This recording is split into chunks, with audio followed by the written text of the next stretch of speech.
Vous parlez aujourd'hui, c'est des mécanismes de l'évolution. Et pour faire ça, je voudrais vous parler de biodiversité. Ouais, d'abord de ce que c'est que la biodiversité, parce que c'est l'année de la biodiversité. Je ne sais pas si vous êtes au courant. Euh, et, et voilà. Et je voudrais vous dire un certain nombre de choses là-dessus. D'abord, je voudrais que vous compreniez à quel point la biologie est une science jeune. C'est une science horriblement jeune. À l'époque où Copernic produisait son fameux système, à l'époque où Galilée calculait la vitesse de la chute d'un corps. Eh bien, les biologistes racontaient des histoires comme celle-là, hein, la légende de cette planche, que je suis désolé pour tous ceux qui connaissent déjà. Hein. C'est il existe un arbre, peu commun en France, il est vrai, mais fréquemment rencontré en Écosse. Des feuilles tombent de cet arbre, d'un côté elles touchent l'eau et se transforment en poisson, de l'autre elles touchent la terre et se transforment en oiseau. Et ce schéma, vous le trouverez dans pas mal d'ouvrages du 16e, du XVIIe siècle. Alors ça vient d'où? Je sais plus. Alors vous voyez des correspondances entre les différentes parties des mondes animal et végétal, il y en avait pas mal. Alors voilà, l'histoire des oiseaux, ça vient des petits animaux qui sont des cirripèdes, qui sont des espèces de crustacés, qui se développent sur les bois flottés, hein, et qui prennent cette forme-là. Et vous voyez, il suffirait de rajouter une tête et ça ferait une oie. Alors c'est pour ça qu'on les appelle des anatifs, et anas c'est canard, hein, que Bernic et Bernache ont la même origine. Voilà, donc puisqu'on est dans un parc ornithologique, sachez donc qu'on a cru longtemps que les bernaches étaient issus de ces petites bestioles, qui effectivement ressemblent un peu à des petites oies. Bon. À l'époque, on croyait aussi aux loups-garous. Vous trouvez ça, c'est des traités de zoologie du XVIIe siècle. Je voudrais que vous compreniez qu'à l'époque, l'idée d'espèce, donc évidemment, quand on regarde la biodiversité, on voit un fouillis de formes. Hein, et qu'est-ce qu'on va en faire? Eh bien, on va les nommer. Déjà, c'est la première chose. D'ailleurs, c'est écrit dans la Bible que l'homme doit faire ça. Hein, ça fait partie de ses attributions. Et nommer les espèces, ça tout dépend de ce qu'on appelle une espèce. À cette époque-là, l'espèce est une catégorie de formes. Mais les individus peuvent passer de l'une à l'autre. D'accord? Donc, ce n'est pas du tout la même vision de l'espèce que celle qu'on a aujourd'hui. Si on veut comprendre l'histoire de nos perceptions de la biologie, et c'est très important parce que comme la biologie est une science terriblement jeune, eh bien toutes ces histoires restent encore très présentes, si vous voulez, à beaucoup de points de vue. Hein. Donc, si on veut comprendre tout ça, eh bien, il faut avoir une vision un peu historique de la façon dont on a abordé les concepts. Et vous verrez que mon avis, c'est qu'aujourd'hui encore, on est dans des concepts totalement erronés. Non, je pense que ça peut s'arranger. Il y a des moments où on peut dire tel concept s'est fixé, là, non, quoi. Et voilà, donc on va y revenir. Donc voilà, catégorie de forme, espèce, catégorie de forme, et le passage d'une espèce à l'autre s'appelle une métamorphose. Et tout le monde croit à ça au XVIIe siècle. Pendant ce temps-là, Galilée calcule les trajectoires de comètes, etc. Il découvre les satellites de Jupiter, les taches solaires. Bon, j'y reviendrai très rapidement à la fin. Galilée, ça lui a tiré quelques ennuis, comme vous savez. Hein. Et donc, ce portrait de Galilée ce tableau de Galilée devant ses juges est un tableau que j'aime bien parce que il fait vibrer le cœur de tout scientifique qui se respecte. Hein. On l'aime, Galilée, comme ça. Hein. C'est notre héros, quoi. Hein. Il a été le gars qui a porté le rationnel en face de l'obscurantisme, au péril de ses jours, etc. On aimerait bien être comme lui. Je veux dire que le malheur, c'est que peut-être on a un peu trop admiré cette image et que du coup, aujourd'hui, tout scientifique qui a des ennuis avec la société se drape dans les habits de Galilée. Et or, maintenant, les scientifiques ont fait tellement de conneries qu'il y a des fois où ils sont mis en accusation, mais c'est effectivement eux qui sont coupables, si vous voulez. Donc il faut qu'on fasse très attention à ce tableau. Bien, fin du XVIIe, ça n'a pas fait beaucoup de progrès chez les biologistes. Hein. Sauf, c'est un peu plus sexy, voilà, si vous voulez, mais sans plus. Hein. Au XVIIe siècle aussi, vous savez que Van Leeuwenhoek invente le microscope. Alors, le microscope de Van Leeuwenhoek, c'était ça. Hein. Vous imaginiez peut-être que c'était un tube avec plusieurs lentilles. Non, il y avait une lentille, d'ailleurs, on n'était pas nécessaire. Il adorait tailler le verre, c'était sa spécialité. Mais il a remarqué qu'avec une goutte de miel, il arrivait à obtenir quasiment aussi bien. Et on me plaçait le truc à regarder sur cette pointe, et on regardait, et c'est comme ça qu'il découvre tout de suite ses spermatozoïdes à lui, hein, comme beaucoup de collégiens. Et tout de suite, ce dessin apparaît, hein, dans le spermatozoïde, un petit bonhomme tout petit, prêt à grandir. Hein. On imagine bien sûr que dans les gonades du petit bonhomme, il y a la génération d'après, et qu'en fait, on était tous tout petits dans les testicules du père Adam. Hein. Ça, Et surtout, ce que je voudrais vous faire remarquer, c'est que cette histoire-là, donc évidemment, dans ce cadre-là, la mère est un terreau plus ou moins fertile dans lequel germe la graine. C'est l'histoire de la petite graine. On vous a raconté que le papa mettait une petite graine dans le ventre de la maman. Vous voyez que cette erreur du 7e siècle, il y en a, on ne leur a pas encore dit, on leur a dit les choux et les roses peut-être, mais le papa met une petite graine dans le ventre de la maman, vous voyez que c'est un truc scandaleux, quoi. La mère est un terreau plus ou moins fertile dans lequel germera la graine en question. L'enfant est le produit du père. Et les anthropologues ont montré que tous les mythes de toutes les sociétés étaient destinés à montrer à quel point le père était important. Sachant que biologiquement, effectivement, il ne l'est pas, il fallait bien rattraper avec des histoires mythiques. Donc voilà, arrêtez de raconter ça à vos enfants d'abord. Comprenez bien qu'au XVIIe siècle, on prend ça très au sérieux, c'est-à-dire que les graines en question, si elles ne tombent pas dans une femme mais dans la terre, qu'est-ce que ça fait? Ça fait une mandragore. La mandragore qui pousse effectivement sous les gibets des pendus, parce qu'elle aime l'azote. Et les pendus, vous ne saviez peut-être pas, mais la pendaison provoque souvent une éjaculation, donc on voit tomber la semence, vous voyez, on n'entend encore ce mot, semence humaine, par terre, on voit des mandragores qui germent. Voilà, donc 17e siècle, vous voyez que les hommes, la semence humaine fabrique des mandragores, bon, tout ça, rien. C'est seulement au 18e siècle que la biologie va commencer à frémir, si vous voulez, mais enfin, c'est pas encore à frémir avec l'idée qu'il faut organiser la biodiversité, que l'organisation de la biodiversité, c'est la production de systèmes qui permettent de l'organiser. On va donc créer une nouvelle science qui va s'appeler la systématique, la production de systèmes organisant la nature. Le plus célèbre des systématiciens s'appelle Linné. C'est lui qui va donner le système de classification avec des espèces, des genres, des ordres, des classes, les espèces étant nommées par le nom de leur genre, qui est un nom propre, un qualificatif qui qualifie l'espèce, Homo sapiens, et qui va mettre tout ça en place, et qui va d'ailleurs nommer un très très grand nombre d'espèces qui sont avec des noms qui sont encore utilisés aujourd'hui. Et Linné fait ça avec une vision des mécanismes qui a engendré la biodiversité extrêmement claire. Il explique que toutes les espèces tiennent leur origine de leur souche, en première instance de la main même du Créateur Tout-Puissant, car l'auteur de la nature, en créant les espèces, alors je vais vous faire remarquer tout de suite que l'auteur de la nature a créé des espèces, pas des individus. Il a imposé à ces créatures une loi éternelle de reproduction et de multiplication. Vous voyez que les créatures ont une loi éternelle de reproduction et de multiplication de l'espèce, dans les limites de leur propre type. C'est-à-dire que chaque espèce est une entité platonicienne, vous voyez, elle a un type, et elle est reproduite éternellement. Alors Linné sait très bien que tous les individus ne sont pas pareils dans une espèce. Qu'est-ce qu'il en fait de ça? Il dit, en fait, et dans bien des cas, il leur accorde le pouvoir de jouer avec leur aspect extérieur, mais jamais celui de passer d'une espèce dans l'autre. Donc vous voyez que c'est fini avec les métamorphoses, on rigole plus. On ne passe plus d'une espèce dans l'autre.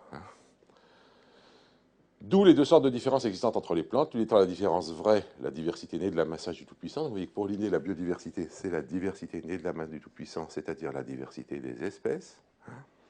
Et l'autre, la diversité dans l'espèce, la variation de la coquille extérieure due au caprice de la nature. C'est-à-dire inintéressant. Voilà une vision de la biodiversité extrêmement claire. Malheureusement, c'est une des choses que je voudrais vous faire comprendre, c'est que la biologie, non seulement c'est une science jeune, mais que ces trucs-là, qui ont 300 ans, on est encore vachement dedans. Parce que la biodiversité soit la diversité des espèces, c'est l'image, je pense, qu'en ont la plupart des gens. Alors on va voir pourquoi c'est pas bon. C'est pas mieux que le coup du spermatozoïde petite graine. Évidemment, dans ce cadre-là, conserver la biodiversité, c'est facile.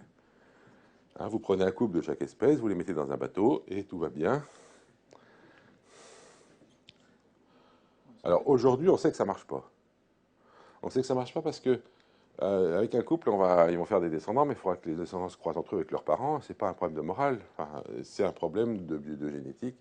Ça va faire de la consanguinité, c'est pas excellent. Et donc aujourd'hui, les gens qui s'occupent de... Ça dépend des cas. Ça dépend... Aujourd'hui, les gens qui s'occupent de conservation, de la diversité, s'intéressent à la diversité dans l'espèce, non pas en tant qu'elle est un élément de la diversité, mais en tant qu'elle est nécessaire au maintien des espèces. Mais on est encore dans un cadre vraiment linéaire, vraiment 18e siècle pour une large part. Bon, la vision de la... Excusez-moi, je ne croyais pas que j'avais laissé ça. La vision de la nature a eu... Au XVIIIe siècle, se sont fixées beaucoup de questions qui se posent aujourd'hui encore. La question de comment traiter la nature avec Rousseau, vous savez, la nature est bonne, etc. On en avait encore pire, nous, au Jardin des Plantes, il s'appelait Bernardin de Saint-Pierre, c'était le directeur. Il a écrit Paul et Virginie, mais c'était le directeur du Jardin des Plantes. Et c'était un type qui avait une vision absolument béate de la nature. Il explique que la nature, la preuve que la nature était bonne pour l'homme, elle a été faite pour notre bonheur.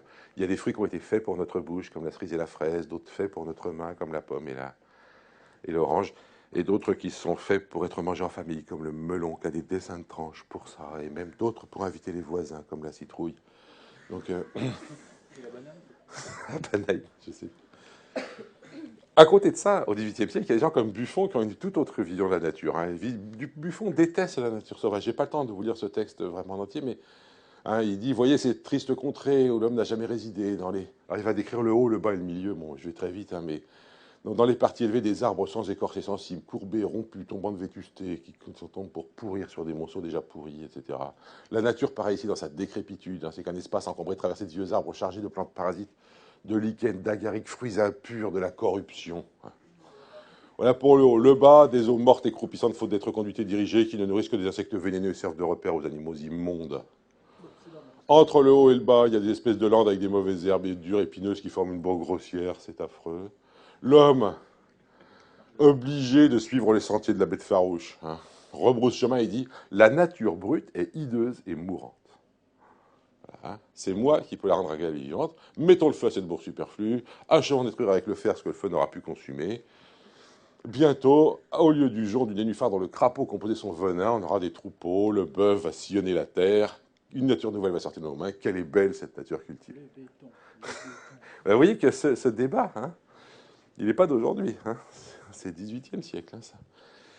Voilà, alors, vous voyez que la question de ce que c'est que la biodiversité hein, est une question au centre, si vous voulez, de notre réflexion. Qu'est-ce que c'est? Quel respect il faut lui donner, etc. Je voudrais vous dire que ce genre de dessin hein, voilà, est fondé sur le nombre d'espèces. Donc je vous dis, voilà, il y a 5 fois plus d'espèces chez les insectes que chez les plantes. Et il y a plein de gens qui entendent qu'il y a 5 fois plus de biodiversité chez les insectes que chez les plantes. Mais une insecte n'a jamais été une unité de diversité. Hein. Donc, bon, moi, je suis absolument convaincu que c'est faux, hein, que les plantes ont autant de diversité que les insectes, mais simplement les insectes découpent en petites tranches d'insectes, hein, en petites tranches d'espèces. Il faut dire que les tranches d'espèces de plantes sont beaucoup plus grosses.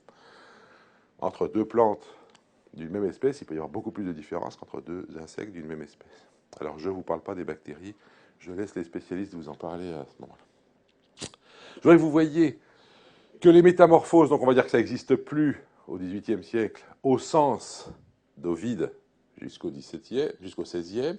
Bien sûr, des grenouilles, il y en a, des métamorphoses, il y en a, têtards, grenouilles, chenilles, papillons. Mais à partir du moment où on dit que les métamorphoses se produisent dans l'espèce, vous voyez que l'idée d'espèce doit changer. L'espèce n'est plus une catégorie de forme, c'est une catégorie d'appartenance des individus qui va se transmettre avec le temps. C'est-à-dire que si jamais je dis qu'il n'y a pas de métamorphose entre espèces, ça veut bien dire que la chenille et le papillon sont de la même espèce. Or, ils ne se ressemblent pas. Donc l'espèce ne peut plus être une catégorie de forme. Ça devient une catégorie transmissible dans le temps. En fait, on va remplacer, au lieu de fonder l'espèce sur l'idée de ressemblance, on va commencer à la fonder sur l'idée de descendance. C'est la descendance commune qui définit l'espèce. L'espèce prend un sens temporel. Je ne pense pas que les systématiciens du XVIIIe siècle s'en soient rendus compte. Mais en décidant qu'il n'y avait pas de métamorphose entre espèces, et du coup en acceptant des métamorphoses dans l'espèce, ils changeaient profondément le concept d'espèce. Si c'est pas clair, vous m'arrêtez. Hein. Alors ce que je voudrais que vous sachiez, c'est que ce mouvement de remplacer le critère visuel de la tête que ça a pour définir l'espèce par un critère temporel de descendance commune, c'est le mouvement d'ensemble de toute la systématique jusqu'à la fin du XXe siècle. La fin du XXe siècle a vu rendre systématique cette manière de faire de la systématique, c'est-à-dire qu'en fait, hein, il n'y a plus aucun autre critère que le critère d'ascendance commune qui devient le critère de la systématique à la fin du XXe. C'est une démarche qui s'appelle le cladisme. On va en voir un tout petit peu tout à l'heure. Alors, la biologie va commencer à devenir un peu scientifique au tournant 18e, 19e. Hein, le 18e siècle, on a vu la fixation des espèces créées par le créateur, etc. Ça reste quand même pas très, très scientifique. Et deux grandes découvertes fin 18e, 19e. La découverte par Cuvier non seulement de l'existence des mammouths, mais de leur extinction. Ça, c'est une surprise, hein, que les espèces puissent s'éteindre. Vous avez vu qu'on a vu que les espèces avaient une loi éternelle de multiplication et de reproduction. Comprenez bien. Cuvier trouve des fémurs de 1,50 m, 2 mètres de long dans les gypses de Montmartre. Jusque-là, on en avait déjà découvert avant lui, bien sûr. Et on attribuait ça à quoi, d'après vous? Des éléphants? Ah non, Des géants? des géants, voilà. On avait calculé que les géants faisaient quelque chose comme 12 mètres de haut, et des traités là-dessus. Et donc, Cuvier montre qu'effectivement, ces os ne peuvent pas avoir appartenu à des humains, que la forme, parce que Cuvier étudie les corrélations dans les squelettes, il montre que la forme de ces os ne peut pas correspondre à un squelette humain, et que donc, ces os ont appartenu à quelque chose qui ressemblait à un éléphant, mais en beaucoup plus grand. Hein. Et il va découvrir les mammouths, et il va découvrir en même temps qu'ils se sont éteints, oui. Ils ne découvraient pas des squelettes de dinosaures, par exemple? Ah non, il n'y en avait pas ici. Non, non. Comment? Je sais pas, ils n'avaient pas trouvé de... Non, on ne les avait pas encore trouvés, oui. Non. Oh. Je devais y avoir des choses quand même de trouver, non? Parce Il y avait des... Alors, les dragons et tout ça, ils viennent pas de là. Je peux changer de PowerPoint juste pour un petit moment pour montrer d'autres textes. C'est pas très grave. Hein.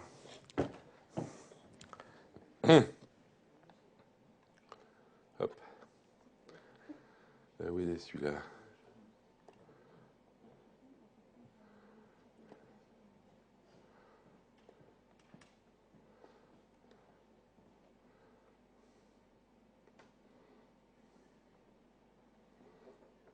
On va un peu tourner entre les deux,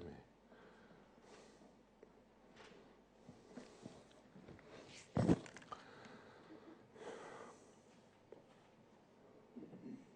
Alors la discussion sur ce que signifiaient les fossiles, c'est aussi un point assez intéressant sur le plan historique. Celui-là, il est un peu gros. Alors, il y avait un érudit, un diplomate français qui s'appelait Benoît Demaillet. Et Demaillet avait écrit un texte qui s'appelait... Alors, il avait signé de son nom à l'envers pour pas qu'on le reconnaisse. C'était donc Téliamède.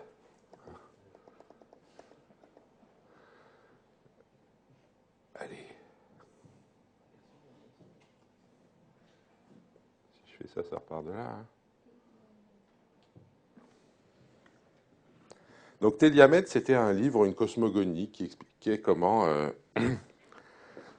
que toutes les espèces et toutes les roches de la Terre étaient sorties des eaux. Et Demaillet donc écrit tout ça. Alors évidemment, c'était quand même un petit peu, bon, c'était encore un peu naïf. Hein. Et Voltaire, dans un livre que vous avez, dans un texte que vous avez sûrement chez vous, mais que vous n'avez pas lu, ça s'appelle L'homme aux 40 écus. Vous savez, vous avez les contes de Voltaire, enfin pas chez vous, chez vos parents peut-être, et donc vous avez lu Candide, peut-être Zadig, et puis le reste.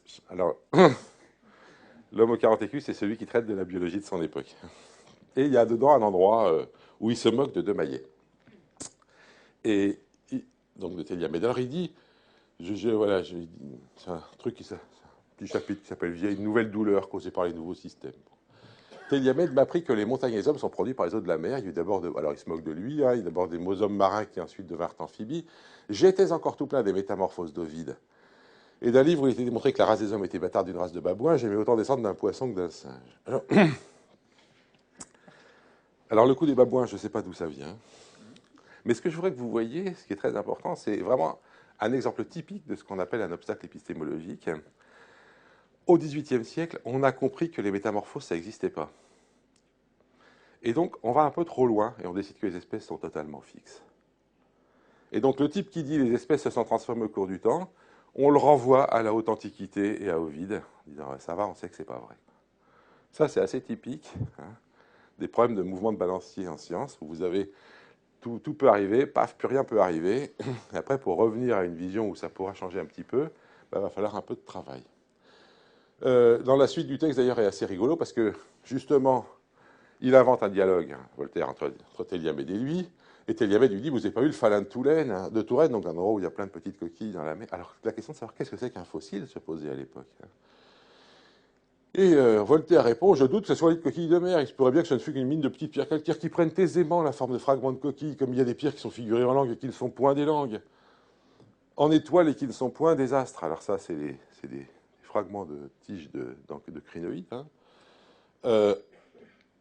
En étoiles, hein. En serpents roulés sur eux-mêmes, là vous reconnaissez les ammonites, et qui ne sont point des serpents. En partie naturelle du beau sexe, et qui ne sont point pourtant les dépouilles des dames. Bon, je passe. Et alors, donc, Téliamède lui dit, mais qu'est-ce que vous répondez sur les gîtes pétrifiés qu'on a trouvés sur le sommet des Alpes? Et il dit, qui répondra que les huîtres, ça se pétrifie aisément. Et il conclut, j'aime mieux croire que les pèlerins de Saint-Jacques ont laissé quelques coquilles vers Saint-Maurice que d'imaginer que la mer a formé le Mont-Saint-Bernard. Donc, s'il y a des coquilles, c'est les pèlerins de Saint-Jacques qui les ont larguées. Donc, vous voyez que le fait de trouver des fossiles, aujourd'hui, ça nous paraît une évidence, mais à l'époque, ça prouvait rien du tout. Et des esprits aussi puissants que Voltaire étaient là pour se moquer de vous si vous pensiez que ça voulait dire quelque chose. Alors, le mot fossile va prendre son sens qu'après Cuvier. Alors, on parle de l'usus naturae, jeu de la nature, jusque-là. Il y avait aussi l'idée que le créateur, vous savez qu'il y a une version de la Bible où il nous a fabriqué dans de la terre glaise. Donc peut-être il a fait des essais, puis quand ça ne marchait pas, il les jetait, tac, c'est fossile, hein, puis quand ça marchait, il leur a donné bien. Vous voyez, on peut en faire tout ce qu'on veut des fossiles. Bon, je repars sur Cuvier, je pars sur celui-là. Alors, en même temps que Cuvier, donc c'est tournant 18e, 19e, vous voyez qu'on se rapproche quand même, hein, il y a plus que 2 siècles. Hein. Il y a Lamarck. Alors Lamarck, lui, va proposer, non pas l'idée que... Alors lui, il ne croit pas que les espèces s'éteignent, mais il croit qu'elles se transforment. Alors Cuvier et Lamarck, pour la petite histoire, se détestent, je vous dis ça pour votre carrière, très important. Ils se détestent, mais à fond, quoi, et du coup, et ça c'est le truc que j'ai constaté moi dans ma carrière, quand vous détestez un collègue, ça arrive, c'est très difficile de voir ce qu'il y a d'intéressant dans ce qu'il raconte. On trouve que tout ce qu'il dit est con. Hein. Et alors ces deux-là, ça a été typique, parce qu'il y en a un qui a dit que les espèces s'éteignaient et l'autre qu'elles se transformaient. Et ben, chacun des deux a refusé ce que disait l'autre. Hein, ils auraient dit, il y en a qui se transforment, d'autres qui s'éteignent. En France, on aurait été bien barré, mais là, ça a été foutu. Quoi. Soit elles s'éteignaient, soit elles se transformaient, mais pas les deux. Alors vous le savez, Lamarck fonde sa théorie sur quelque chose à quoi tout le monde croit au XIXe siècle, absolument tout le monde, c'est l'hérédité des caractères acquis. Alors vous avez là une gravure du XIXe qui montre bien ce monsieur qui a eu un accident, qui a perdu sa jambe et qui est très fier de retrouver son caractère chez son bébé. Et alors, le problème, bon, c'est vrai que Lamarck croyait à ça, et que, comme tout le monde, donc en fait, il n'y a pas à lui reprocher. Et alors pourquoi on appelle ça hérédité lamarckienne? Parce que on dit hérédité des caractères acquis ou hérédité lamarckienne. Et le problème, c'est que Lamarck a poussé ça à un point absolument phénoménal. Je ne veux pas perdre trop de temps avec ça, mais je voudrais vous montrer un petit peu le niveau de délire quand même encore pour que vous compreniez. Ça, c'était début, c'est-à-dire 1809, pardon. C'est donc il y a exactement 200 ans. Hein. Les oiseaux, par exemple, ils s'élèvent dans l'air et ils le traversent dans toutes sortes de directions. L'habitude qu'ils ont prise de gonfler l'air de leurs poumons pour accroître leur volume et se rendre plus légers. Vous voyez déjà que rien que ça. C'est délire. Oui, quand on dit ça à des élèves en primaire, ils n'ont plus le droit de dire ça maintenant. Bon.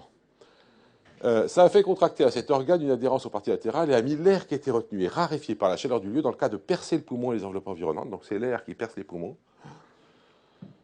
De pénétrer dans les parties du corps, dans l'intérieur des grands os qui sont creux. Ça, c'est vrai, les poumons ont des invaginations dans les grands os, chez les oiseaux, hein, et jusque dans le tuyau des grandes plumes. Et alors, là, il y a un petit teint qui vaut son pesant de cacahuètes, donc une note infrapaginale. Il va nous parler des chauves-souris. Parce que pourquoi est-ce que ça arrive chez les oiseaux, mais pas chez les chauves-souris? Alors, je répondrai qu'il me paraît probable que les chauves-souris ont un système d'organisation plus perfectionné, et du coup, ils ont un diaphragme complet qui borne le gonflement de leurs poumons, qui n'ont plus réussi à les percer. Donc les poumons n'ont pas réussi à percer, vous voyez, et ni à se gonfler suffisamment d'air pour que l'influence de ce fluide, arrivant avec effort jusqu'à la peau, donc l'air arrive avec effort jusqu'à la peau, donne à la manière cornée des poils la faculté de se ramifier en plumes. Donc vous voyez que c'est les efforts de l'air qui arrivent jusqu'à la peau et qui fabriquent des plumes à partir des poils. Donc quand on vous dira que Lamarck, c'est le mec qui a tout inventé, non, vous voyez, il a eu des intuitions géniales, mais il a aussi des intuitions catastrophiques. C'est un mélange total des deux. Hein.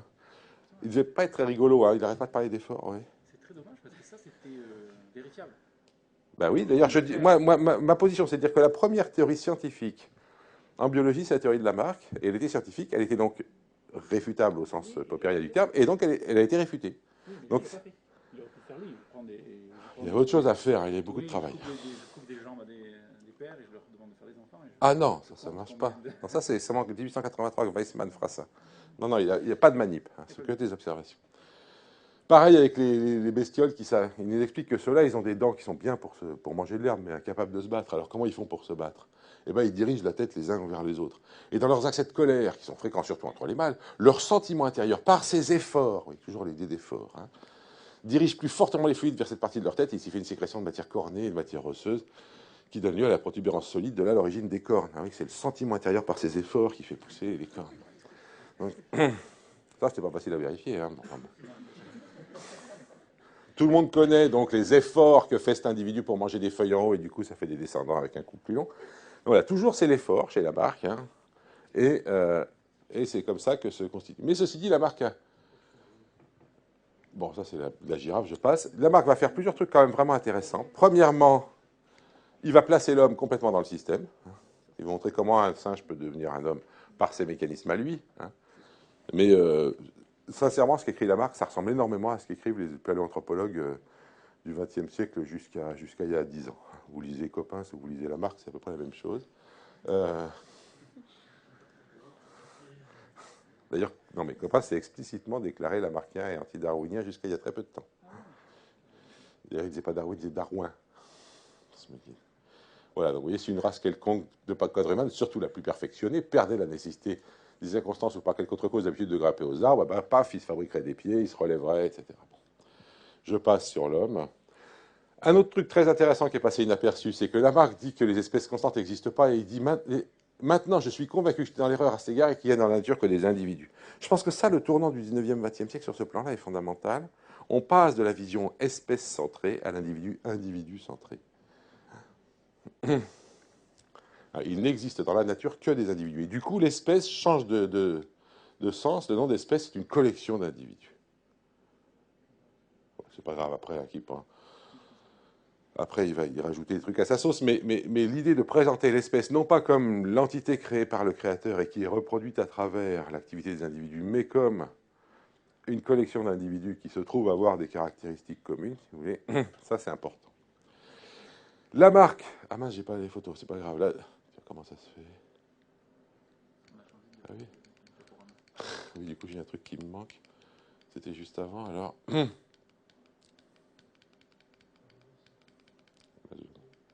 C'est beaucoup, là. Non, je crois que je ne l'ai pas. Hein.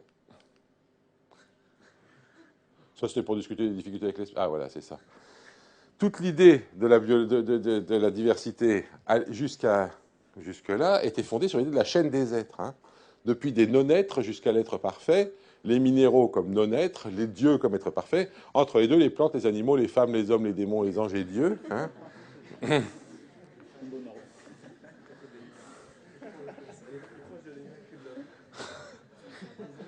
Il ne faut passer à travers le diable quand même. Hein, alors, moi, ça m'étonne qu'il n'y en ait pas. J'en ai pas trouvé. J'ai cherché une branche avec d'un côté les animaux, les hommes et les anges et Dieu, et de l'autre les démons et les femmes, mais j'ai pas trouvé ça. Et, mais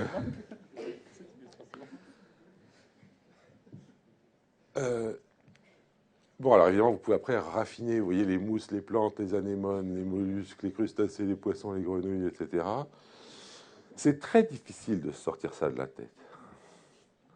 C'est extrêmement difficile d'arriver à considérer que les humains et les vers de terre, etc., c'est au même niveau. Hein, et c'est une ascèse de se dire ça, oui, tous les jours, et quand on ne le fait pas tous les jours, bon, on l'oublie tout le temps. On arrive d'ailleurs très difficilement en biologie à éviter l'emploi des mots animaux ou plantes supérieures, hein, ce qui va dans ce sens-là. Hein. Donc, je vous préviens, notre vision est imprégnée de ces histoires de petites graines, de ces histoires d'échelle des êtres, etc., etc. C'est très difficile de s'en défaire. Alors oui, bon, les difficultés de définition d'espèces, j'y reviendrai plus tard.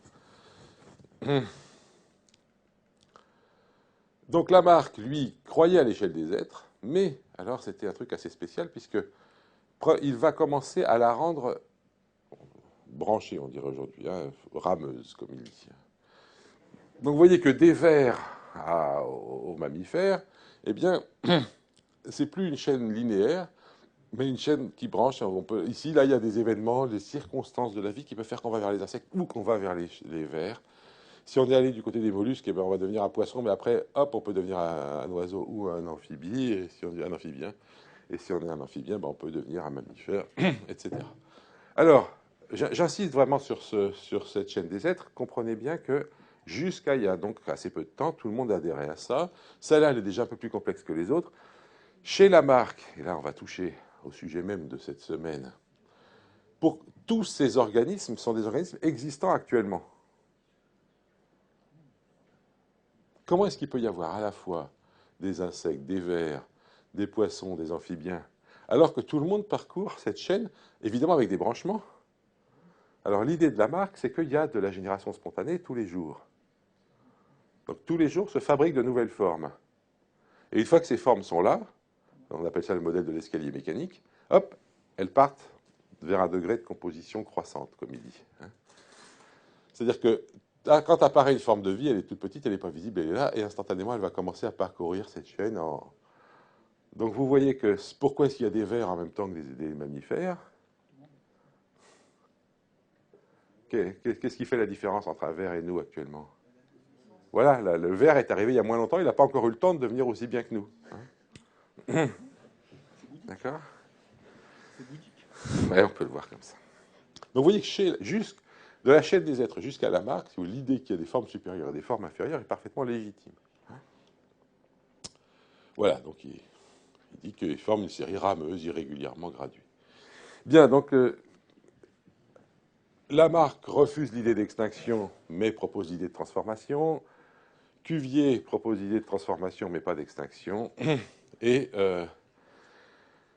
la France va rester coincée dans les controverses Cuvier-Lamarck, puis Cuvier-Geoffroy-Saint-Hilaire, élève de Lamarck, de Cuvier qui a repris les idées de Lamarck.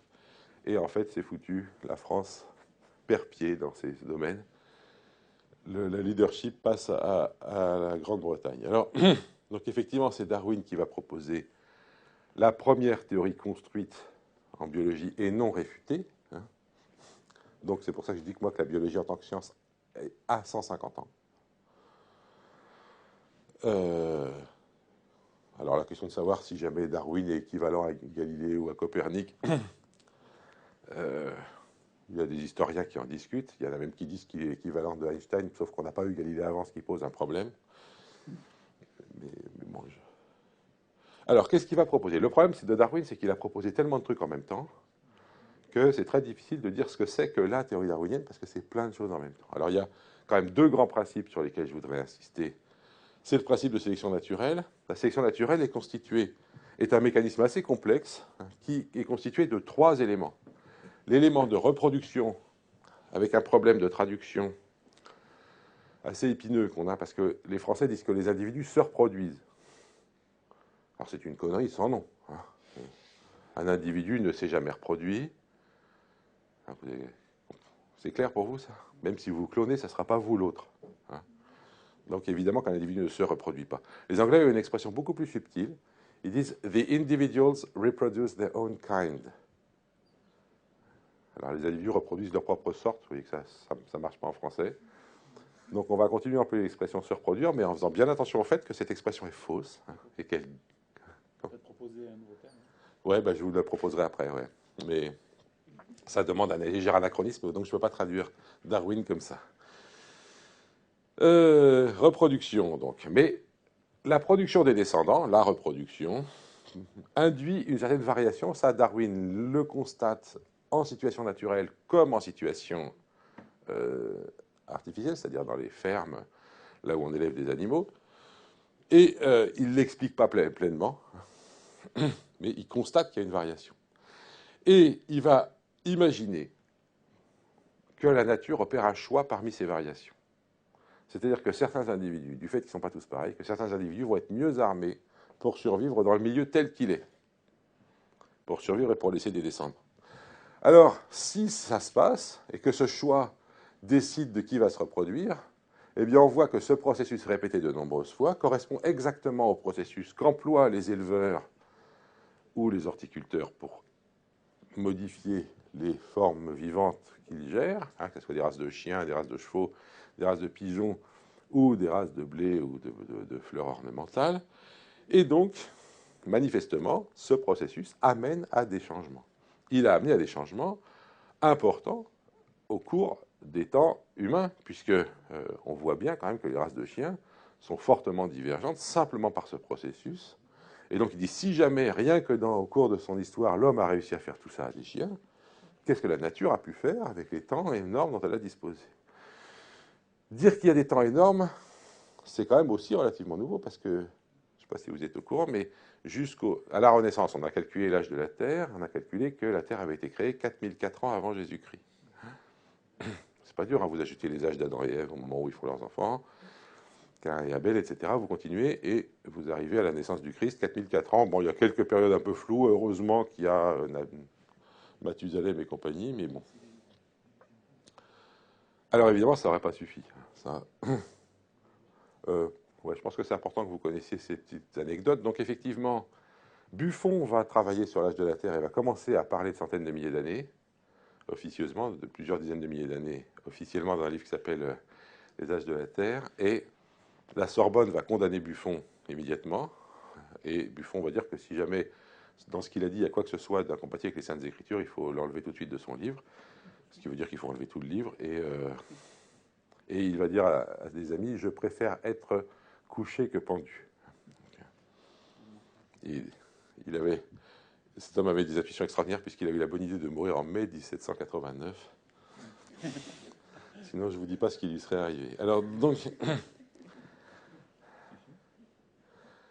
Buffon donc, dit que la Terre est plus... Et c'est seulement... Donc, alors, Cuvier, lui, découvre que les espèces s'éteignent, j'ai oublié de vous en parler, mais il n'imagine pas du tout pour autant que les espèces se transforment, comme je vous l'ai dit. Hein. Et donc, ça veut dire que pour Cuvier, tout disparaît. C'est des catastrophes. Alors, évidemment, c'est la fin du XVIIIe siècle. Donc, Cuvier va parler des révolutions du globe. C'est à la mode des révolutions à l'époque. Et puis, donc l'idée, c'est que le globe subit des révolutions avec extinction totale et puis recommence. La question de savoir comment ça recommence, ce n'est pas son problème principal. Et donc, alors ça, c'est un truc intéressant aussi. Je ne sais pas si jamais vous avez le même genre de choses chez les physiciens ou chez les astronomes, mais chez nous, en biologie, il y a trois sortes de gens. Il y a ceux qui pensent que tous les phénomènes sont graduels. Comme Lamarck, vous voyez, c'est à force de tendre le cou, on a une girafe avec un cou plus long. Il y a ceux qui pensent que ça se fait que par saut. Il y a une petite girafe et tac, elle a un grand coup après, quoi.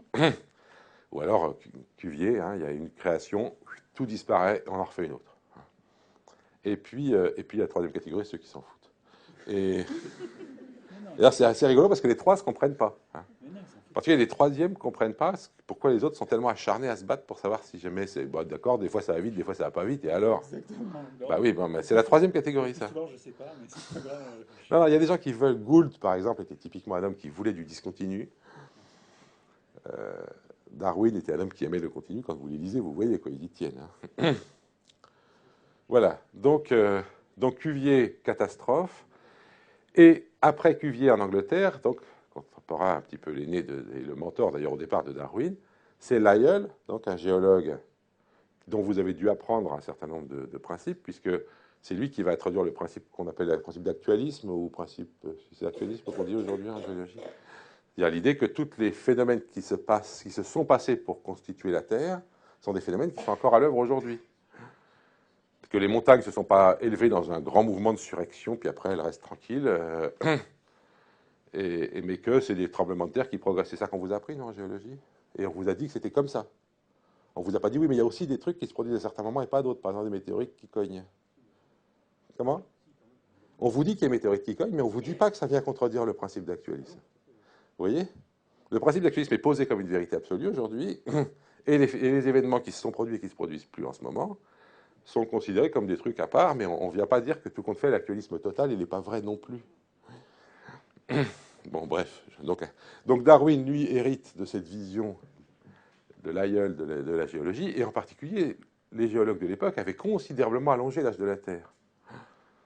Parce que pour expliquer comment avait pu se creuser le Grand Canyon du Colorado, ça ne peut pas se faire en quelques milliers d'années. Donc Darwin profite de ce temps très long. Pour la petite histoire, sachez qu'à cette époque-là, il y avait un grand physicien, le deuxième plus grand physicien écossais, qui s'appelait Lord Kelvin, et qui avait calculé l'âge du système solaire, et qui avait calculé que ça ne pouvait pas faire plus de quelques dizaines à centaines de milliers d'années. Kelvin avait l'habitude de dire que tant qu'on ne pouvait pas mesurer un phénomène, on ne l'avait pas compris. C'est une belle démonstration du fait qu'il n'ait rien compris. Évidemment, Kelvin calculait le Soleil comme si c'était une masse incandescente. Hein. Il ne connaissait pas l'énergie nucléaire.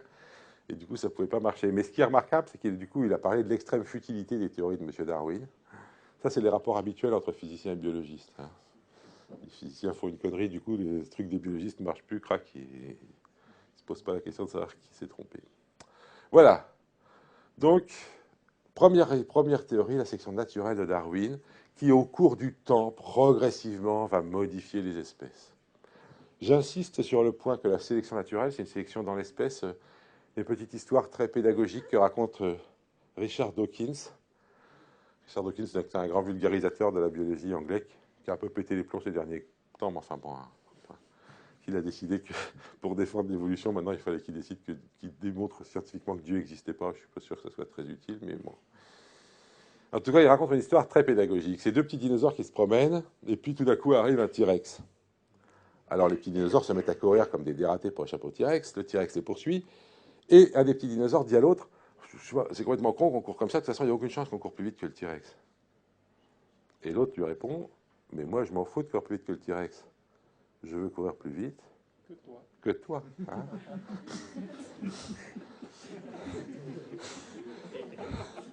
Ah, c'est ça la sélection naturelle, comprenez bien. Hein. C'est pas grave de ne pas courir plus vite que le T-Rex, il suffit de courir plus vite que l'autre. Donc à chaque instant, la nature ne va conserver que les formes qui se débrouillent mieux que les autres. Pas mieux que, en général, pas bien, mieux que. J'en profite pour vous signaler, au cas où vous ne le sauriez pas tous, que les dinosaures ne se sont pas éteints, mais que justement nous sommes dans un Jurassic Park ici, puisque les dinosaures, il en reste plein autour de nous, simplement ils ont tous des plumes et un bec, et on les appelle des oiseaux. D'accord ? Ils ne sont pas plus éteints que les mammifères, juste la catégorie qui reste a un peu changé de tête, mais un peu, hein, parce que quand vous regardez une autruche, vous plumez une autruche, vous mettez quelques plaques sur la peau et vous allez voir un dinosaure. Là, y a pas de problème. Bien. Darwin a toute cette intuition géniale de la lutte pour l'existence grâce à un voyage qu'il va faire sur le Beagle. Les postdocs, à l'époque, c'était un peu plus sérieux que maintenant. Hein. Il part en 1831. C'est vrai, maintenant. Il part en 1831 sur le bateau. Ils font le tour de l'Amérique du Sud. En fait, ça ne devait pas durer aussi longtemps au départ. Hein, mais ils font une petite halte aux Galapagos, là, sous l'équateur exactement, pour aller chercher de l'eau. Et ils repartent. Voilà, ils ont oublié un truc, là, ils vont chercher la caisse à outils et ils reviennent. Non, ils avaient raté une carte à cet endroit-là, ils vont finir la cartographie du coin. Dès les îles du Cap-Vert, Darwin est époustouflé par la nature tropicale.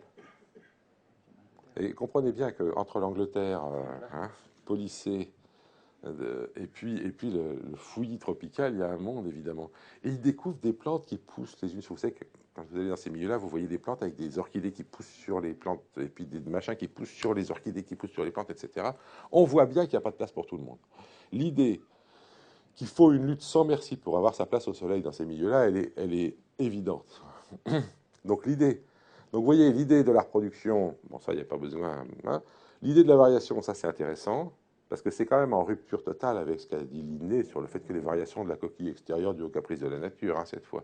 C'est l'étude des horticulteurs et des éleveurs qui va apporter à Darwin cette vision de la sélection et de la variation. Mais c'est l'étude des milieux tropicaux qui va lui montrer que dans la nature, il doit se produire la même chose. Et alors, donc, il a compris la sélection. Il y a un deuxième principe fondamental sur lequel il va appuyer sa théorie, c'est le principe de divergence. Donc voilà, cette année, c'était l'année Darwin, on a beaucoup montré ce dessin, il est effectivement très émouvant. Dans ses carnets de notes, il y a marqué « I think », et en dessous, il y a le premier arbre jamais dessiné, d'espèces divergents en fabriquant des espèces différentes, avec toute une explication derrière. Et il va appliquer ça donc à toute une série de cas. Alors les pinsons des Galapagos, donc les Galapagos, je vous le disais, c'est là. C'est un endroit où il a fait des études tout à fait remarquables. A posteriori, sur le coup, il n'a rien compris. Il a vu apparaître des mondes. Donc on voit apparaître des îles océaniques. Vous savez que c'est des îles qui sont issues de volcans qui permettent de faire émerger une terre dans la mer à un endroit où il n'y avait rien. Donc elles ne peuvent être peuplées que par des migrations à plutôt longue distance. Il y a quand même 1000 km entre Guayaquil, qui est à l'embouchure d'un gros fleuve, et puis les Galapagos. Bon, vous, j'ai pas besoin de vous expliquer la force de Coriolis, et que vous compreniez qu'il y a un courant est-ouest à l'équateur. Le résultat, c'est que quand il y a des crues, et que à Guayaquil sortent des radeaux de troncs enchevêtrés, etc., ces machins-là sont pris en main et s'en vont vers les Galapagos. Et Darwin va donc faire l'hypothèse que tout ce qui est aux Galapagos, c'est arrivé de cette façon-là. Il va le prouver d'ailleurs d'une manière que je trouve très jolie après, dans sa maison. Il va faire des manips, hein, parce qu'il constate qu'il y a des reptiles, mais qu'il n'y a pas de batraciens aux Galapagos. Alors, comment exploiter l'idée qu'il n'y a pas de batraciens? Exploiter une absence et pas une présence. Il prend des œufs de reptiles et des œufs de batraciens, il les asperge d'eau salée, et il montre que les œufs de reptiles survivent et pas les œufs de batraciens. Et donc, ça montre bien que probablement les animaux qui arrivent là-bas, ils ont subi de l'eau salée. Et donc, probablement, effectivement, c'est sur ces radeaux qui sont arrivés. Bon, maintenant, tout ça est relativement démontré. Mais sur le continent ici, il y a une seule espèce de pinson, assez standard, et sur les Galapagos, il y en a 12. Et il va comprendre, c'est un des moments qui va l'aider vraiment à comprendre, qu'à partir d'une forme s'en sont fabriqués plusieurs, par le phénomène de sélection naturelle qui induit une divergence en fonction de l'environnement dans lequel on est, puisqu'il y a plusieurs îles sur les Galapagos. Pour tout vous dire, il avait prélevé comme un cochon, il n'avait même pas noté sur quelle. Il avait prélevé ses oiseaux, il les avait empaillés, mais il n'avait pas noté sur quelle île il les avait prélevés. Ce qui fait qu'il ne peut pas vraiment travailler sur ces échantillons. D'ailleurs, il n'avait pas compris que c'était des pinsons. Il faut que, quand il est revenu en Angleterre, il envoie ces échantillons à un ornithologue qui lui dit que c'est des pinsons. Lui, il croyait que c'était des moineaux pour certains, etc. Du coup, là, il rappelle le capitaine Fitzroy, le capitaine du bateau, qui avait lui aussi empaillé des oiseaux. Il demande, vous pourriez me filer vos oiseaux, vous savez où vous les avez ramassés, etc. Mais enfin, c'est la panique à bord. Enfin bon, maintenant, tout ça a été étudié en détail. Alors, bien sûr, ce qui va poser le plus de problèmes à Darwin, ça va être les questions de l'homme et la façon dont l'homme évolue à partir d'un singe. C'est évidemment, bon, je passe là-dessus, hein, c'est évidemment pas ça qu'on va pouvoir parler le plus ici. Je veux dire que l'origine des espèces, c'est pour moi donc la fondation de la biologie, mais aussi, bien sûr, il va avoir des problèmes avec ses collègues Darwin, pas seulement avec les obscurantistes. Alors, comment est-ce qu'il règle tout ça? D'abord, je ne sais pas, je peux vous montrer en anglais. Le dernier paragraphe de l'origine des espèces s'appelle le Tangled Bank. Hein, et donc, il dit que c'est intéressant de contempler un rivage luxuriant avec beaucoup de plantes, des petits insectes, des petits machins, etc. Et puis, il dit... bon, alors, il décrit toutes les lois qui font tout ça. Hein, et donc, il dit, par la guerre de la nature, de la famine et la mort, les choses les plus extraordinaires que nous sommes capables de concevoir, c'est-à-dire la production des animaux supérieurs. Il n'arrivait pas non plus à s'en empêcher. Et there is grandeur, hein, dans cette vision de la vie avec ses différents pouvoirs qui ont été, alors, originellement insufflés, et par le créateur, il le mettra qu'à partir de la deuxième édition. Dans la première édition, ça n'y est pas. Originellement insufflé dans quelques formes ou dans une seule. Et ensuite, eh bien, il va relier sa théorie à celle de Newton, pour montrer que voilà, c'est lui qui apporte ce qui manquait à la théorie de Newton pour expliquer le monde. Hein. Alors, ce qui est intéressant, c'est qu'effectivement, quelques formes ou une seule, il ne va jamais s'exprimer beaucoup plus sur l'origine de la vie, Darwin, dans ses écrits officiels. Dans ses écrits officieux, il y a une lettre très, très extraordinaire hein, dans laquelle il parle de pourquoi il n'y a qu'une seule origine de la vie, pourquoi c'est arrivé qu'une fois. Pourquoi il n'y a pas de génération spontanée? Il n'y croit déjà pas, lui. Pasteur, ça sera longtemps après, mais quand même, il dit si, et quel si. Nous pouvions concevoir dans une petite mare tiède, en présence de toutes sortes de sels d'ammoniac, de phosphore, de chaleur, de lumière, d'électricité, etc., qu'un composé protéique soit formé chimiquement, prêt à subir des changements plus complexes, aujourd'hui, une telle matière serait instantanément dévorée ou absorbée, ce qui n'aurait pas été le cas avant que les créatures vivantes soient formées. Donc vous voyez que pour lui, il y a deux choses remarquables, je trouve, dans ce papier. Hein. La première, c'est que il explique parfaitement pourquoi il n'y a plus d'origine de la vie aujourd'hui. Ce n'est pas que les conditions de départ étaient si différentes que ça. C'est que si jamais aujourd'hui commençait à s'organiser quelques petites molécules contenant de l'énergie et de la matière intéressante, elle serait bouffée, c'est tout. Alors on n'aura jamais le temps d'arriver jusqu'au moment où elle est vivante. La deuxième chose, c'est que quand même son protocole là qu'il propose ressemble quand même extraordinairement à l'expérience de Miller, hein, et, et quand il prévoit que ça fabrique un petit composé protéique, moi je trouve ça quand même assez étonnant. Quoi. Comment ? Pourquoi cette expérience n'a pas été faite 5 ans plus tôt ? Pourquoi l'expérience n'a pas été faite plus tôt ? Ouais, je sais pas. Je pense qu'il fallait. Je pense que tout le monde devait se dire que c'était des mots comme ça, que c'était une jolie petite histoire, mais que c'était pas possible en vrai, quoi. Et toujours pareil, il fallait oser. Hein. Vous savez que l'expérience de Miller est sortie en 1953 en même temps que la structure de l'ADN en double hélice, et que on a parlé 100 fois plus dans les médias de ça que de l'ADN. Hein. Voilà. Alors, les livres de Darwin en général possèdent une riche iconographie, des dessins d'oiseaux, de plantes, etc., etc. L'origine des espèces ne possède qu'une seule figure, et c'est celle-là.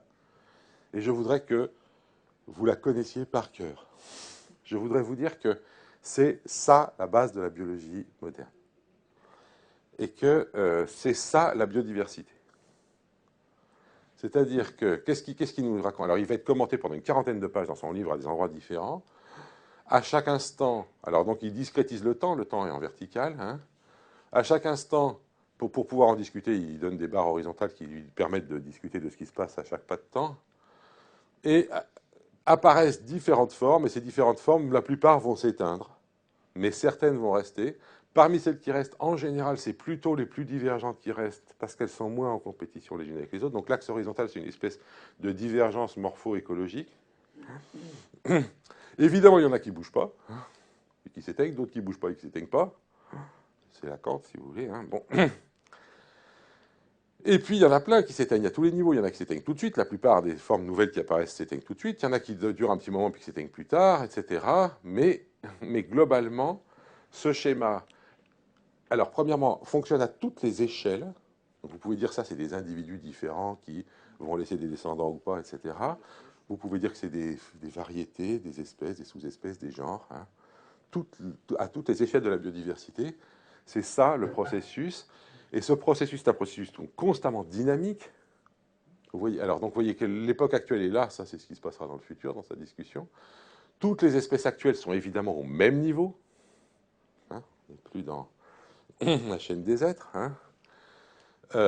Évidemment, il y a un continuum entre deux espèces actuelles, mais ce continuum passe dans le temps, c'est-à-dire que l'espèce ancêtre commun n'est plus là, et que donc on ne s'attend pas à ce qu'il y ait un continuum de formes vivantes d'une espèce à l'autre. Il y a bien une certaine discontinuité. La continuité ne se fait que dans le temps. C'est clair ce que je vous dis là. Donc si on vous dit qu'il n'y a pas de chaînon manquant, ben évidemment qu'il n'y a pas le chaînon manquant, il n'est pas là, il est là. Hein. Que vous dire de plus ? Évidemment, en termes de vision de la biodiversité, c'est infiniment plus riche que ce qu'on nous dit d'habitude avec des listes d'espèces dont certaines s'éteignent. Évidemment que les espèces s'éteignent, c'est tout à fait normal. Le point d'écrire la crise de la biodiversité actuellement en termes d'expansion d'espèces, c'est idiot. Ce qu'il faut, c'est dire qu'actuellement, manifestement, d'après toutes les mesures qu'on a, ce processus est en panne. C'est-à-dire que vous avez un processus de naissance-mort, là, hein, c'est typique, et un processus de naissance-mort, ça marche que si jamais les naissances et les morts s'équilibrent en gros. Or là, on est actuellement dans une crise parce que les naissances n'équilibrent plus du tout les morts. C'est-à-dire que quand ça marche bien, bah, vous pouvez avoir une perturbation quelque part, si un truc disparaît, bah, le système va re-remplir. Actuellement, le système ne re-remplit plus rien du tout. Toutes les branches s'éteignent les unes après les autres sans être remplacées, sans que se refabriquent de nouvelles choses.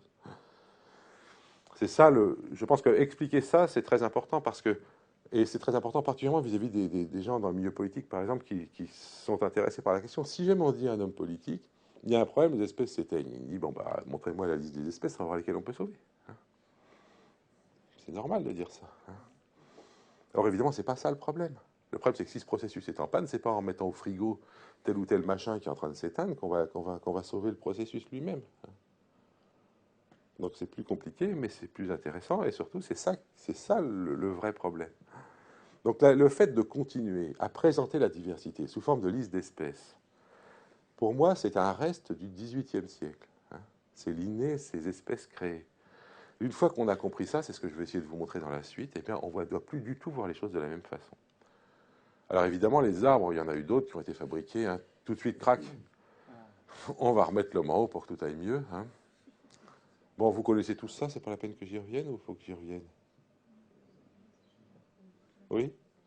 Donc qu'est-ce qu'on a découvert? On a découvert qu'il y avait 3 grands groupes d'êtres vivants. Hein. Les eucaryotes, donc comme nous, qui ont des cellules avec des noyaux. Les bactéries. Et pendant longtemps, on a cru qu'il y avait... Bon, d'ailleurs, longtemps. Moi, quand j'étais élève, on m'a expliqué qu'il y avait quand même 2 règnes dans le monde vivant, les animaux et les plantes. Et puis après, les bactéries, ouais, bon, allez, on va en faire un 3e groupe, quoi. Hein. Mais au début, on les mettait plutôt avec les plantes. Hein. On parlait de la flore bactérienne. Hein. On parle de la flore bactérienne.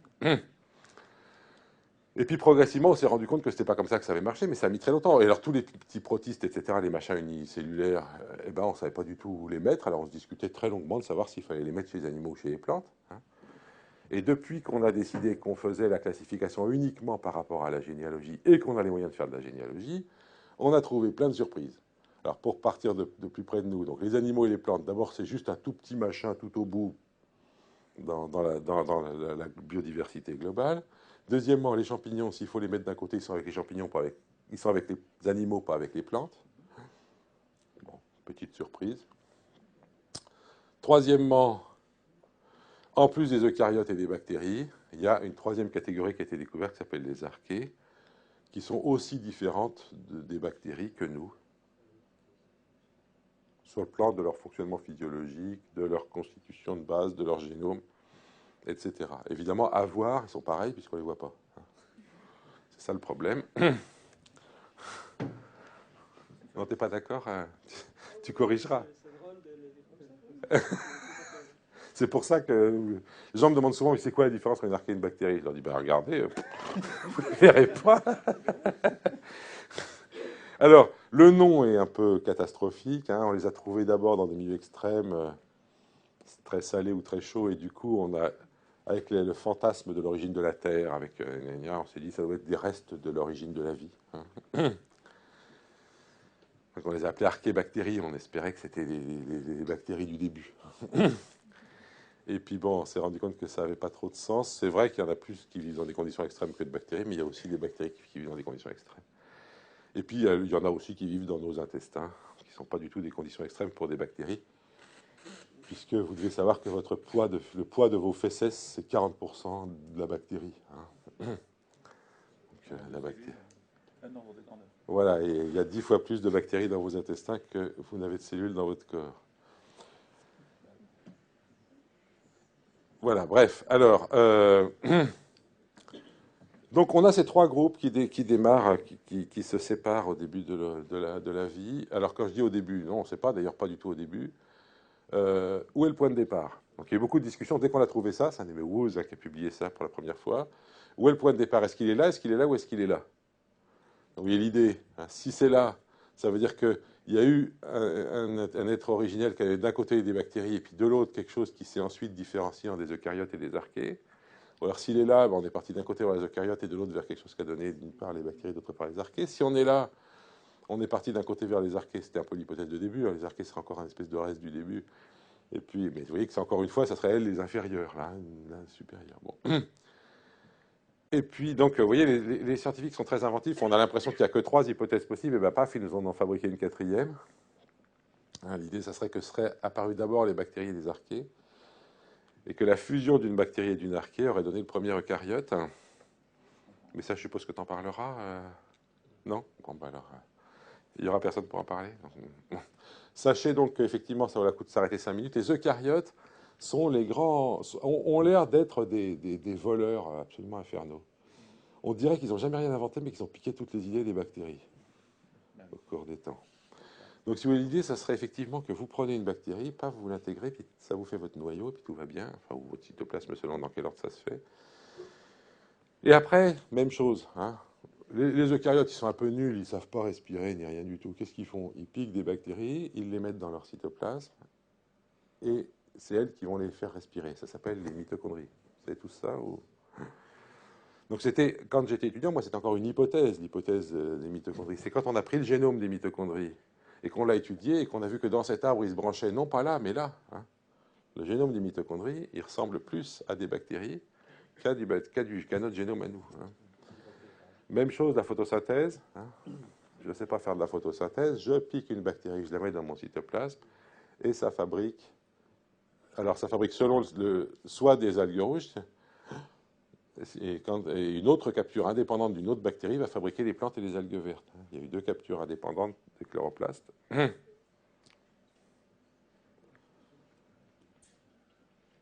Alors maintenant, ce à quoi on assiste d'ailleurs, c'est à des sabioses tertiaires.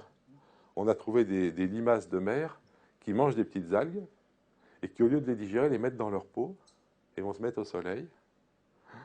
Et comme ça, en prenant leur bain de soleil, elles se nourrissent. Et les algues. Les paresseux, c'est le cas ou pas vraiment? Oh non, les paresseux, non. Non, c'est sur les poils. Ouais. Mais par l'intérieur? Je crois pas. Franchement, je crois pas que ça ait un vrai rôle. Ils sont comme des poils. Ça gêne. Ils sont verdâtres. Mais c'est externe. Bien. Que vous dire d'autre là-dessus? Ça va? Il n'y a pas de questions? Donc en tout cas, oui, alors l'idée que les eucaryotes ont piqué des tas de découvertes aux bactéries, ce qu'on sait, c'est effectivement les mitochondries et les chloroplastes, mais on subodore bien plus que ça. Par exemple, on subodore que les eucaryotes n'ont jamais inventé le fait de mettre des cils ou des flagelles sur leurs cellules, qu'ils ont piqué une bactérie ciliée, qu'ils l'ont coincée dans la membrane, qu'ils ont récupéré tous les gènes, ce qui fait que maintenant on ne peut plus le voir parce qu'il n'y a plus les gènes de la bactérie, et il ne reste plus que le cil ou le flagelle. Donc si ça se trouve, vraiment, on n'a rien inventé du tout, on n'a que piqué les idées des bactéries tout au long de l'histoire. Voilà. Pas grave, hein, bon. Alors, je passe là-dessus. Juste un tout petit commentaire sur le fait qu'effectivement, quand on va à la fin, aujourd'hui enfin, on voit sortir des phylogénies comme ça. C'est-à-dire où on ne met plus les hommes tout en haut. Hein. Ça change tout. Ou en plus, on met des femmes. On n'est pas suffisamment bon pour voir si c'est des femelles ou des mâles. Ouais, voilà, c'est bien comme ça. Donc, je vous rappelle que pour ce qui concerne la lignée humaine, on a un ancêtre commun qui va aller d'un côté vers l'orang-outan, et je dis qu'il va aller vers l'orang-outan, mais l'orang-outan, il est là, il n'est pas là. Hein. C'est pas un orang-outan, là. C'est l'ancêtre commun entre l'orang-outan et nous. L'autre côté, par une lignée qui va partir d'un côté vers quelque chose qui donnera le gorille, de l'autre côté vers autre chose, qui va partir d'un côté vers ce qui donnera les humains, de l'autre côté vers ce qui donnera les chimpanzés d'un côté et les bonobos de l'autre. Alors, je trouve cet arbre remarquable. Premièrement, comprenez bien que quand je vous montre un arbre généalogique comme ça, vous n'allez pas dire que les autres sont vos cousins, vous allez dire que vous... Enfin, si ça, c'est la famille Tartampion, vous n'allez pas dire les Tartampions sont mes cousins, vous allez dire je suis un Tartampion. Hein, donc on ne dit pas on est les cousins des grands singes, on dit nous sommes des grands singes. Et nous sommes effectivement le groupe frère du groupe des bonobos et des chimpanzés. Alors, j'ai remarqué que les Français en général n'ont pas trop de mal à admettre que les singes les plus proches de nous sont les chimpanzés. Mais qu'en revanche, ils ont un peu de mal parfois, quand on leur demande quel est le plus proche parent des chimpanzés et des bonobos, à dire que c'est nous. Hein. Évidemment. Hein. On veut bien que eux, ça soit nos plus proches parents, mais on aimerait mieux que les plus proches parents d'eux, ça soit eux. Mais pas du tout. Hein. C'est pas comme ça que ça marche, hein, la parenté. Voilà, et dernier point, ce qu'il y a de bien, c'est que parmi les espèces actuelles, eh ben, les 2 dernières qui sont apparues, c'est pas la nôtre. Hein. C'est les bonobos et les chimpanzés. L'homme n'est pas la dernière espèce de grand singe apparue. Scandaleux, non? Bon. Voilà. Donc, ça, c'est l'application donc, de cet arbre au cas concret. Maintenant, si vous regardez le problème dont je vous parlais tout à l'heure, de savoir qu'est-ce que c'est que ce bazar, qu'est-ce que c'est que la biodiversité, eh bien, Darwin va écrire là-dessus et va se battre contre le concept d'espèce, figurez-vous. Il écrit que certainement il n'y a pas une ligne de démarcation entre les espèces et les sous-espèces. Il n'y a pas non plus une ligne de démarcation entre les sous-espèces et les variétés bien marquées, ou entre des variétés moins marquées et les différences individuelles. Ces différences se fondent l'une dans l'autre dans une série insensible. Donc de la différence entre 2 individus à la différence entre 2 variétés, entre 2 sous-espèces ou entre 2 espèces, et plus loin il parlera de différence entre genres, Darwin montre qu'il y a un continuum. Le niveau de l'espèce n'est pas un niveau particulièrement intéressant. C'est un niveau parmi d'autres dans l'arbre. Et dans une lettre à un ami, en 1860, donc un an après la publication de l'origine des espèces, il écrit « Je suis souvent désespéré d'obtenir que la majorité des naturalistes simplement me comprennent. Des gens intelligents qui ne sont pas des naturalistes et qui n'ont pas une idée bigote du terme espèce montrent plus de clarté d'esprit. » On ne peut pas être plus clair. Hein. Et bien ça, malheureusement, on y est toujours. 150 ans après, on nous montre ce genre de conneries. Et on n'arrête pas de nous compter les espèces pour savoir si ce que la biodiversité... Alors, évidemment que si on veut savoir ce qui se passe avec la biodiversité, ça vaut le coup de regarder les espèces. Mais ce qui est essentiel, c'est pas de regarder les espèces, c'est de voir, premièrement, à toutes les échelles de la diversité. Pourquoi que les espèces? Pourquoi pas les genres, les familles, etc. Il n'y a pas de raison. Et deuxièmement, eh bien, c'est tout le mécanisme qui est là-dedans. C'est toute la dynamique du système qu'il faut mettre en avant et pas cette vision statique. Il y a des espèces, il faut les garder. Et ça, je trouve qu'actuellement, c'est un gros échec de la biologie dans sa manière à elle-même de réfléchir. Bien sûr que tous les biologistes sont d'accord avec ce que je vous dis là, hein, que la biodiversité, c'est un processus dynamique. Mais après, quand ils vont passer à l'action, eh ben, c'est plus comme ça qu'ils pensent. Et c'est ça la grosse difficulté. Et alors, quand on parle de la communication, n'en parlons pas. Donc, montrer l'image d'un monde fixe qu'il faudrait conserver, ou montrer l'image d'un monde dynamique dont il faut garder les principes, mais pas les objets, c'est toute la question. Oui? En même temps, pour les biologistes actuels, ils ne sont pas capables de créer cette dynamique. Donc la seule façon de la préserver, c'est aussi de garder ce qu'il y a. Bon, je comptais réserver pour la fin, si j'ai le temps, un passage là-dessus. C'est pas tout à fait vrai. D'abord, bon, j'y reviendrai si j'ai le temps, mais je veux tout de suite vous répondre. Il y a au moins un point sur lequel on est parfaitement capable de faire ce qu'il faut ou de ne pas faire ce qu'il faut. C'est sur les espèces domestiques. Moi, je suis agronome, comme je vous l'ai dit au départ, j'ai travaillé sur les plantes cultivées. Quand je suis arrivé à l'agro et que j'ai enseigné la génétique, la question qui se posait dans les années 70, c'était comment arriver à limiter l'érosion des ressources génétiques. Mais vous voyez, il faut avoir compris que les ressources génétiques, ça fait partie de ce truc-là. C'est pas un truc. Il n'y a pas d'un côté la biodiversité, de l'autre les ressources génétiques. C'est la même chose. Et tant qu'on est dans une vision linéenne, ça n'a rien à voir. Vous avez d'un côté la biodiversité, celle des espèces, et puis de l'autre la source génétique dans les espèces. Pourquoi les semences perdent-elles leur diversité? Et au bout d'un moment, moi, comme en même temps j'enseignais ça, mais que je travaille dans un laboratoire de recherche en écologie, dans les milieux naturels, je trouvais qu'il y avait un truc extraordinaire. Nous sommes au summum de ce qu'a jamais su faire l'espèce humaine en termes de technologie. Or, l'évolution a réussi à fabriquer plein de diversité. Mais pas seulement ça. Depuis que les humains élèvent ou cultivent des formes vivantes, que ce soit des plantes ou des animaux, ils ont incroyablement joué avec la diversité. On a fabriqué des races de chiens qui ont une diversité quand même infiniment supérieure à la diversité des loups. Hein. Même si vous y ajoutez quelques autres canidés qui traînent dans la nature. Les formes de blé, on a incroyablement diversifié les blés au cours du travail des agriculteurs. Donc, non seulement la nature, mais les hommes dits préhistoriques ont su faire ce que nous ne savons plus faire. Donc, bien sûr que si, on sait faire.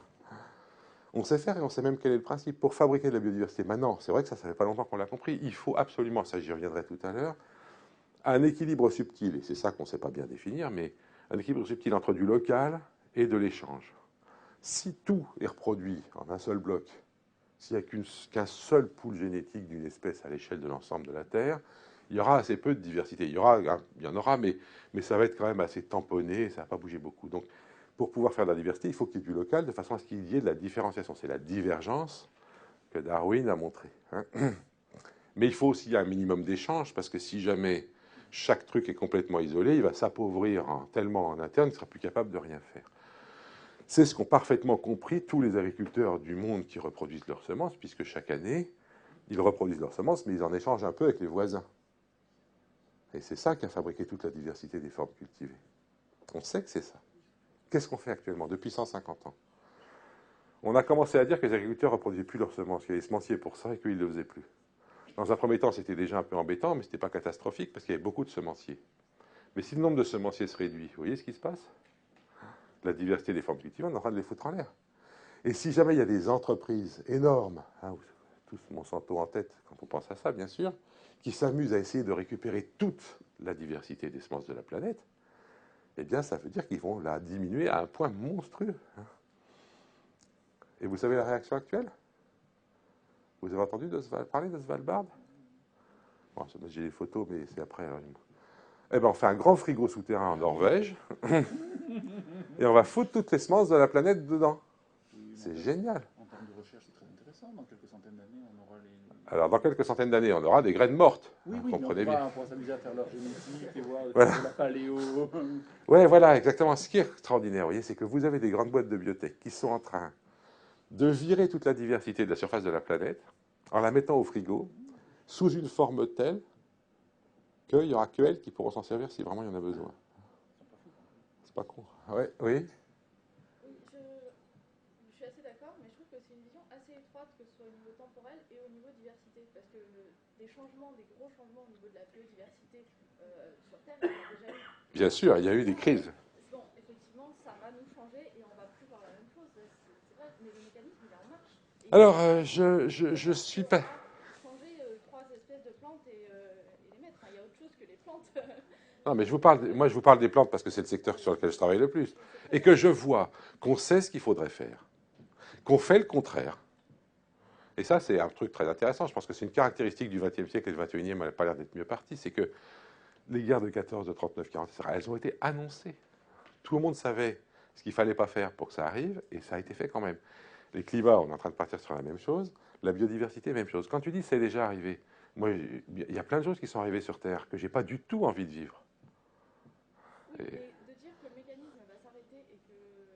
Quel mécanisme? Je ne dis pas qu'il va s'arrêter, je dis qu'il est en train de se casser la figure. Mais est-ce que vraiment il est en train de se casser la figure? Ouais. Est-ce que c'est pas juste un changement Non, je pense que le problème, c'est qu'entre la mondialisation d'un côté, à toutes les échelles, et la fermeture de l'autre, des environnements, justement, ce qu'on a perdu, c'est que ce système local et échanges locaux, dont je vous parlais tout à l'heure, qui est le générateur de biodiversité, on le voit bien sur les plantes cultivées, non seulement on donne le pouvoir à des très grandes firmes pour posséder quasiment tout, on prétend mettre les trucs au frigo, vous voyez, donc ça veut bien dire figer la biodiversité pour la garder, et ensuite, les lois interdisent aux agriculteurs qui reproduisent leurs semences de le faire.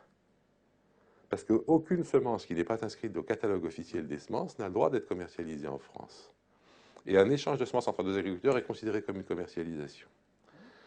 Donc à l'heure actuelle, les agriculteurs qui reproduisent leurs semences et qui veulent ce qu'on appelle les semences paysannes, il y a des gens qui essayent de commencer à réagir contre ça et à remettre en œuvre un système de sélection participative, on appelle ça, etc. Eh bien, c'est interdit par la loi. Il y a une boîte qui s'appelle Cocopelli, vous avez peut-être entendu parler, qui s'est fait condamner il n'y a pas longtemps pour avoir ressorti des vieilles variétés, etc. Donc, Tant pis, ce ne sera pas les humains. Si les humains se plantent, ce sera une autre. Bon, alors là, vous pouvez dire ça. Moi, c'est vrai, moi, j'ai pas d'enfant, je m'en fous, mais bon, c'est normal de se préoccuper de l'avenir de notre espèce. Donc, ouais, je pense qu'on se prépare à un avenir désagréable. Et quand je dis désagréable, c'est le mot est faible. Hein.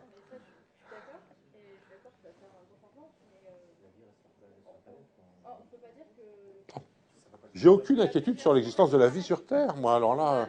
Les cafards s'en sortiront très bien. Mais moi, c'est pas mon but, moi, personnellement. Vous voyez que les espèces, que je crève dans mon jus et que les autres espèces. Je sais bien que quand je mourrai, ça profitera des bactéries, il n'y a pas de problème. Hein. Voilà, c'est exactement la vision que l'une des issues que propose. Hein, c'est une manière. C'est Hubert Reeves qui présente les choses comme ça. Hein, il dit il y a tous les systèmes qu'on perturbe bougent. Et ils vont essayer de trouver un état de pseudo-équilibre. Et tant qu'on le perturbe, il bouge. Et évidemment, si jamais il y a un truc qui le perturbe, il va bouger jusqu'au moment où il a réussi à éliminer le machin qui le perturbe. C'est le seul état d'équilibre possible. Mais ça, moi, sans aller jusqu'à l'extinction de notre espèce, je pense simplement qu'on va vers des choses extrêmement désagréables, c'est tout. Mais ça, je pense que c'est quand même notre boulot à nous scientifiques de prévenir nos contemporains qui sont en train de se foutre dans la merde maintenant. Et de ne pas leur donner des idées fausses sur ce que ça veut dire. C'est-à-dire que c'est pas juste le monde était beau, il était comme ça, on en enlève une partie, du coup il est moins bien. C'est toute une dynamique qu'on fout en l'air. Et ça, les conséquences, moi je dis que j'en sais rien, les conséquences. Hein. Mais quand on met un système naissance-mort en déséquilibre complet, on sait que ça peut donner des résultats vraiment très très importants et très imprévus. Et puis ça peut s'arrêter qu'assez tard, c'est tout.